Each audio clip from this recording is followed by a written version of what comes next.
ராமநாதபுரம் மாவட்டம் ராமேஸ்வரம் அடுத்த சேராங்கோட்டை பகுதியைச் சேர்ந்தவர் மாரியப்பன். இவர் மீன்பிடி தொழில் செய்து வருகிறார்.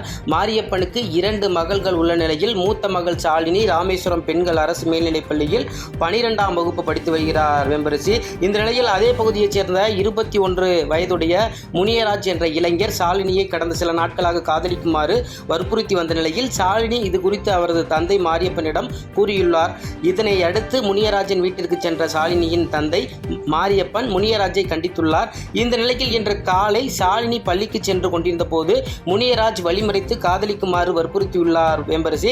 ஆனால் சாலினி காதலிக்க மறுத்ததால் ஆத்திரத்தில் கையில் வைத்திருந்த கத்தியை காட்டி மிரட்டி காதலிக்குமாறு மீண்டும் வற்புறுத்தியுள்ளார். ஆனால் மாணவி சாலினி காதலிக்க மறுத்ததால் ஆத்திரமடைந்த இளைஞர் முனியராஜ் அந்த சாலினியை கையில் வைத்திருந்த கத்தியால் குத்தியுள்ளார். இதில் சம்பவ இடத்திலேயே மாணவி சாலினி உயிரிழந்தார். இது குறித்து தகவல் அறிந்த ராமேஸ்வரம் துறைமுக காவல் நிலைய போலீசார் சாலினி உடலை கைப்பற்றி உடற்கூறு ஆய்வுக்காக ராமேஸ்வரம் அரசு மருத்துவமனையில் அனுமதித்த நிலையில் தப்பி ஓடிய முனியராஜை போலீசார் கைது செய்து காவல் நிலையத்தில் வைத்து விசாரணை நடத்தி வருகின்றனர்.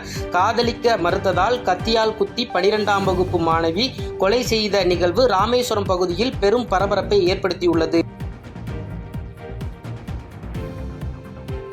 செய்திகளை உடனுக்குடன் தெரிந்து கொள்ள கீழ்கண்ட கேபிள் மற்றும் டிடிஎச் நெட்வொர்க்குகளில் எம்நாடு செய்தி தொலைக்காட்சியை காணுங்கள். பாதகம் செய்பவரை கண்டால் நாம் பயம் கொள்ளலாகாது பாப்பா.